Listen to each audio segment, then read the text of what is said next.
Olá, pessoal. Meu nome é Juliana Vaz, eu sou advogada da área de tributário aqui do VBSO Advogados.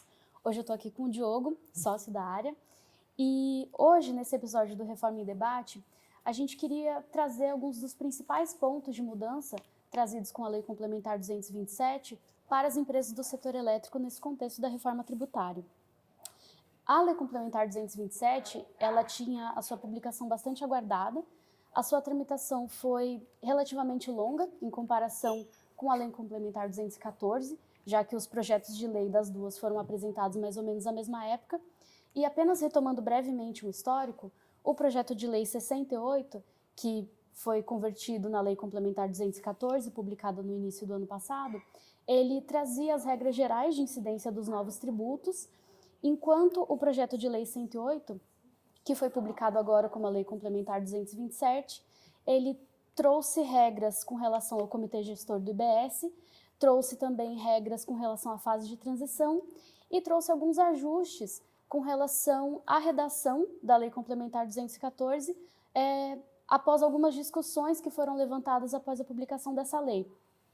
Então, pensando nisso, e já partindo para o ponto principal da nossa conversa, Diogo, queria que você nos falasse, com relação às empresas do setor elétrico, se a Lei Complementar 227 trouxe muitas mudanças. Perfeito, Juliana. É até engraçado pensar que a Lei 214 ela foi promulgada em janeiro de 2025, menos de um ano antes do aniversário dela, ela já sofreu uma quantidade gigantesca de alterações. E não é diferente em relação a operações que são interessantes, importantes para o setor elétrico.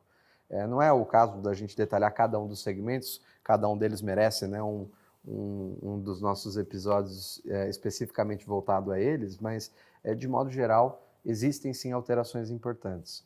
Talvez a principal delas, e que vale a pena a gente comentar, é relacionada ao momento da ocorrência do fato gerador. Isso teve uma mudança importante para a operação com energia. Perfeito. E qual exatamente foi essa mudança, Diogo? Maravilha. Com relação às operações, né, de execução continuada, a previsão original era de que o fato gerador ele se daria no momento em que fosse devido o pagamento, né? Eu queria entender melhor o que mudou. Perfeito. Como você colocou, havia uma previsão que tratava de operações continuadas, aquelas que não se encerram em um único instante. É o caso de fornecimento de energia, basta pensar que estamos iluminados, a cada instante há um fornecimento contínuo de energia. Para essas operações, havia justamente a regra de um fato gerador no momento em que a operação tivesse o seu pagamento devido. Era uma redação pouco clara e que gerava muitas dúvidas interpretativas. Se a gente estava falando do momento do término do período de medição, o momento em que o relógio, por exemplo, de medição é avaliado, é realmente levantado o montante consumido de energia, ou se a gente estava falando do momento de faturamento, ou ainda do momento em que a fatura vencesse. Existiam argumentos para todos os momentos, ou seja, não se sabia exatamente qual era o momento adequado para definir o fato gerador. E é importante que se diga que definição do fato gerador é fundamental para demarcar o momento de emissão de documento fiscal, a legislação que é aplicável na data em que o fato gerador ocorre, não tanto no caso de energia para o momento em que o pagamento é devido, porque para muitas operações no setor elétrico há a aplicação de um diferimento, que segue inalterado nas suas linhas gerais. Há um impacto importante para a comercialização varejista, mas isso fica para um outro episódio.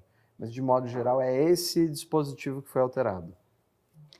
E foram definidos critérios para a gente entender quando que vai ser mais objetivamente, né? Perfeito. Como você pode ver, havia uma falta de clareza quanto ao único critério que a lei trazia. Para resolver o problema, olha que interessante, a lei agora traz dois critérios.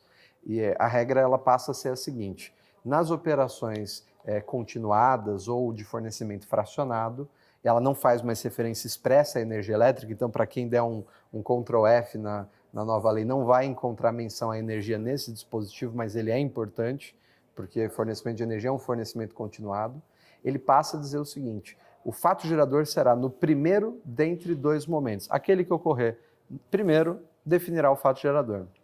E os momentos são o momento em que a contraprestação se torna exigível e o momento que ocorre o pagamento referente àquele fornecimento. Então, são os dois critérios. Há um ponto importante, né, Juliana, já antecipando, o projeto de lei complementar ele sofreu várias alterações durante a tramitação do Congresso Nacional E em um dado momento existia um outro critério, um terceiro critério, o faturamento, a emissão da fatura. A regra concebida com base nesses 3 critérios me pareceria muito positiva e que resolveria muitas das dúvidas do setor elétrico, porque ela basicamente no setor elétrico define que o faturamento seria o momento relevante. Ele geralmente é o que primeiro ocorre nesse tipo de operação, antes do vencimento e antes do pagamento ocorrer. Então aí vem a questão, Juliana, esse dispositivo foi suprimido durante as últimas etapas da tramitação e ficamos só com o pagamento exigível ou pagamento realizável. Aí eu acho que nós ainda temos margem para várias dúvidas, ainda existem alguns ajustes que podem ser trazidos na regulamentação. Entendi. E pensando em um desses critérios, né, do momento em que o pagamento se torna exigível, ele é um critério que normalmente, pensando na lógica dos tributos atuais, ele é considerado pelas empresas? Ótima pergunta. Eu creio que não. O pagamento exigível remete, em um primeiro momento, à ideia de vencimento. Então, não é o momento em que você termina o período de medição, não é o momento em que você fatura. Seria, em teoria, o momento em que há o vencimento. E essa não é uma informação relevante atualmente, nem para PIS e COFINS, que vão se guiar muito mais pelo registro contábil, nem para fins de ICMS, que está essencialmente ligado à saída, mas em muitos estados fica vinculado ao momento em que o faturamento ocorre. Por isso, há uma margem para discussão. Esse exigível, ele diz respeito ao vencimento ou ao término do período de medição? Alguém poderia dizer, ao término do período, já houve consumo, já há algo devido que possa ser exigido. Mas alguns, talvez, que se fiem mais à noção técnica, né, pegando até direito civil, vão dizer que exigível é quando a obrigação pode ser executada, pode ser cobrada, que é só quando ocorre o vencimento. Daí é um novo debate que vai surgir e vai depender da regulamentação para ser devidamente esclarecido. Entendido. Então, para finalizar, existe algo que as empresas possam fazer enquanto elas aguardam essa regulamentação com maior detalhamento? Perfeito. Desde o ato conjunto da Receita Federal e do Comitê Gestor, no final do ano passado, as empresas ganharam um período adicional, um fôlego adicional de adequação em função da reforma tributária. Como a gente já discutiu em outras oportunidades, esse ato ele sinalizou claramente que, enquanto não houvesse regulamentação infralegal de IBS e CBS, as empresas não seriam demandadas a preencher os documentos fiscais com informações desses tributos, sem nenhuma penalidade e sem ter que pagar esses tributos, né? Aí vem a questão, veja, para saber como pagar o tributo, você precisa saber quando o tributo surge, quando essa obrigação nasce.